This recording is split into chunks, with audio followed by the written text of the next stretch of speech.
Since their first appearance in 1963, the Doom Patrol, lovingly named the world's strangest superheroes, have tested the scope of mainstream comics. The series has evolved a number of times over the years, swapping its core cast over and over, but the heart of the book has remained the same. It's the story of a group of misfits, learning to lean on each other and love themselves for who they are. Many point to Grant Morrison's time with the title as the Doom Patrol's golden age, dancing on a knife's edge between deep sincerity and surrealist parody. Originally brought on to salvage the title from declining sales, Morrison used his newly acquired creative freedom to lean into the experimental and absurd, abandoning predecessor Paul Kupperberg's more conventional stories to deconstruct the team's history, while introducing meta-commentaries on the medium. Morrison would ultimately leave the book after issue 63, and while DC Comics would try to recapture this strange masterpiece with a myriad of new creative teams, few could match the iconic turn that had come before. Despite a number of top-to-bottom shakeups and reboots, the world's strangest supergroup had gotten stale.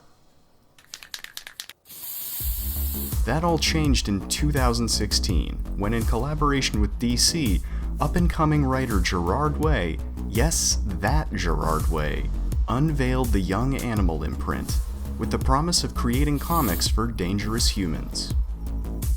We wanted to create a new type of comic for readers going through transformations of their own, Way recounted in an interview. Anyone who wants something more, something different, is a dangerous human. And dangerous humans create things. Acting as a spiritual successor to the early Vertigo comics, Young Animal pledged to take a more abstract, experimental approach to superhero stories, revamping characters like Shade and Cave Carson in the vein of what Way described as the new fringe. Among these titles, Way would reveal Young Animal's flagship series, his own personal take on the Doom Patrol. It would be across this book's 3 titles that the writer would deliver his thesis for what comics should be. Heartfelt, experimentally breathtaking, and really, really weird.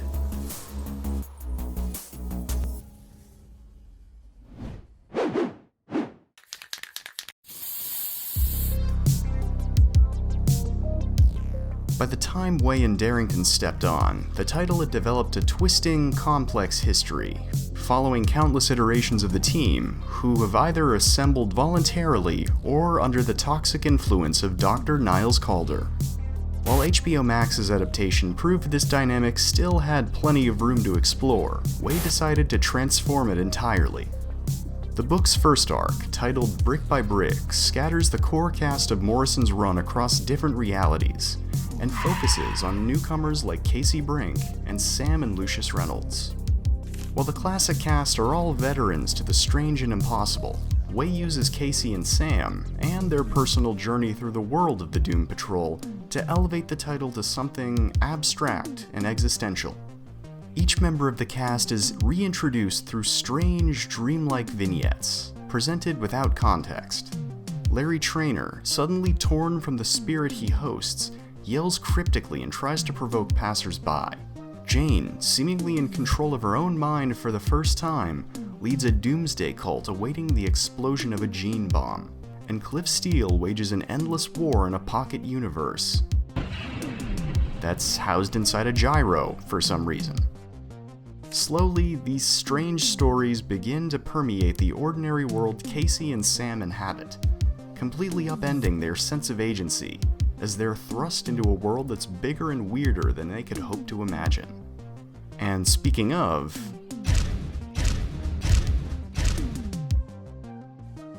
as the title's new lead, Casey Brink becomes the medium by which Way delivers his message. In a strange twist, Casey discovers she began life as a fictional character in a comic, only to be brought to life by Danny, a sentient, genderqueer teleporting street, who's also an ambulance now. Doom Patrol has always explored the themes of family and community, but through Casey and Danny's relationship, Way added a more meta twist to the formula. It's a little more complex than father and daughter, as this relationship is also a commentary on creator and creation, and all the unrealistic expectations we put on the characters we create, Way stated in an interview. What happens when they start thinking on their own? What happens when they deviate from their programming? At first, Casey outright rejects Danny and the information he's given her, a move that gets her captured by the Vectra, an alien race that wants to mash up and commodify Danny's creations as food. It's only after she discovers the Vectra's plans for Danny's people that Casey finally comes to terms with her origins and asserts her own definition of reality. Burning the comic shop that gave her life, Casey realizes that every choice she makes to help and heal are real and immutable. We're made up of all the things that happen to us. The good things fill your heart, but the bad things and what we choose to do with them really make us who we are. I'll keep choosing love. This theme of defining your own reality saturates the entire arc, presenting each of the Doom Patrol's members with their own existential crises. Larry is confronted with the choice to become a passenger in his own body for the greater good of the universe. Jane struggles against a powerful new persona and the realization that she may never move past her condition. And Cliff tries to process feelings and memories that he's not sure are real. All of this comes to a head when, after a series of increasingly meta adventures, the team comes face to blank face with the disappointment.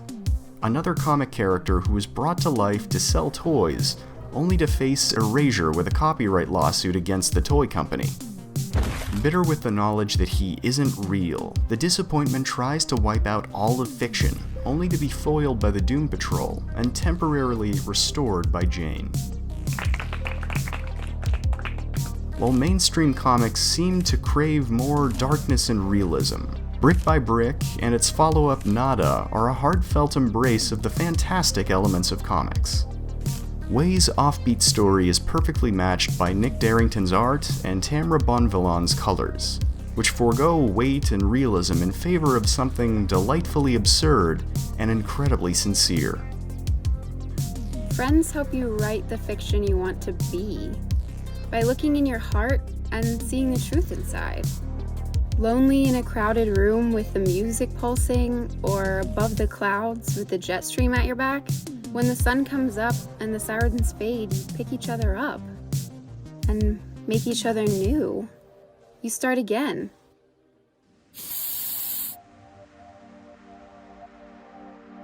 Brick by Brick set a standard for both Way and Young Animal, one that the company sought to outpace with its first and only crossover with the DC Universe, the bizarre cosmic odyssey known as Milk Wars. Yes, I am being completely serious. Way saw the proposed crossover as a fun challenge, and a chance to gain some mainstream exposure while hopefully infecting more readers with Young Animal's weirdness. But instead of making another by-the-numbers crossover, Young Animal developed the story around themes of anti-capitalism and corporate culture, pitting the Doom Patrol and the Justice League against the evil interdimensional company known as Retcon, who want to repack DC's characters into something more safe and family-friendly. While the language Way used when talking about Milk Wars was careful and precise, the underlying commentary is crystal clear. Retcon's desire to reshape the DC universe into something more brand-appropriate takes a number of parallels to the real-world DC Entertainment, who've censored both characters and creators through large-scale reboots like the dark and gritty New 52 and the wholesome nostalgic Rebirth. The result is something that's safe and sanitized, smothering the spirit of the DC universe with images of conformity. The Justice League is reimagined as a neighborhood watch group, and Superman is replaced with Milkman, an aggressive conformist who enforces Retcon's control through psychic dairy products. Man, this book is so weird. Fittingly, while Retcon attempts to define the DC universe entirely through its brand, the Doom Patrol discovers that the key to breaking the corporation's control lies in embracing the creativity inherent in comic books. Something about what Casey said. She's a comic book character, a piece of art. So maybe everyone is, here, somewhere, because the truth is, everything is art. We just have to activate it. Even in the face of Retcon's attempted destruction of reality, the JLA and the Doom Patrol are able to unite and defibrillate the multiverse. Not just restoring each of the characters to their old stories, but evolving them. Even bringing back erased material like Rita Farr and Cliff's old body. Retcon might loom over all of creation, but even the biggest corporations fall. In the end, it's the art that endures.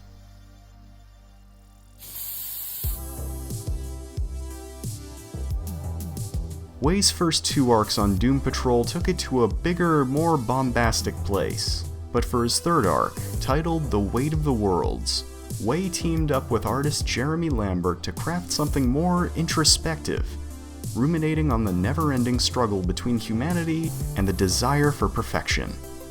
I've always held Doom Patrol and mental health in the same category, or in the same sentence, states Way. It was actually the first thing that connected me back when Grant was writing it.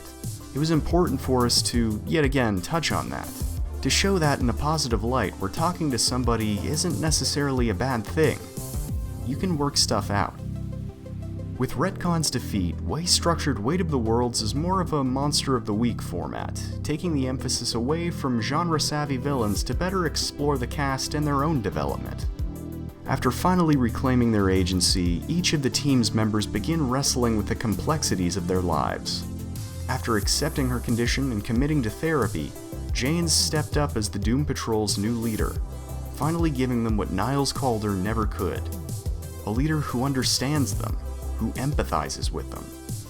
Just like Jane, the rest of the Doom Patrol are evolving in their own ways.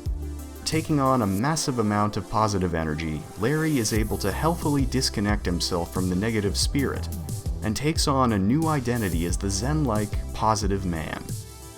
After enduring all manner of cosmic torment and milk wars, Rita Farr finally takes back control of her own life through a cosmic test of strength at Destiny Beach, and her newly formed relationship with Flex Mentallo. Likewise, Flex faces his own test of strength at Destiny Beach, coming face to face with his own past through the secret spandex, an alien parasite that gives him perfect control of his abilities at the cost of his humanity. Not everyone in the Doom Patrol changes for the better though. Even though he finally has his old human body back, Cliff can't accept the pain that comes with mortality, and he throws himself into an auto accident, only to end up back where he began. Well, sort of. Thanks to Keeg the Negative Spirit, Cliff's body now has a perpetual upgrade system, which he achieves through acts of help and self-improvement. On a closer look, this seems like Way's commentary on his own creative process. Trying to make himself bigger and better, Cliff's upgrades become an all-consuming force, and threaten to rip the universe apart in a misguided attempt to fix it. It's only after an emotional sacrifice from Casey and a deep heart-to-heart with Jane that Cliff is finally able to let go of his self-destructive pain, literally rebuilding from scratch. In the end, he just turned into a baby? That's the thing, Larry. In the end, we all turn into babies if we're lucky. Coming onto the scene amid DC's New 52, Young Animal's Doom Patrol was a breath of fresh air, presenting something both larger than life and oddly down to earth. Its eclectic, meta presentation felt completely untethered and bold, which made its abrupt cancellation amid news of the DC bloodbath feel all the more heartbreaking.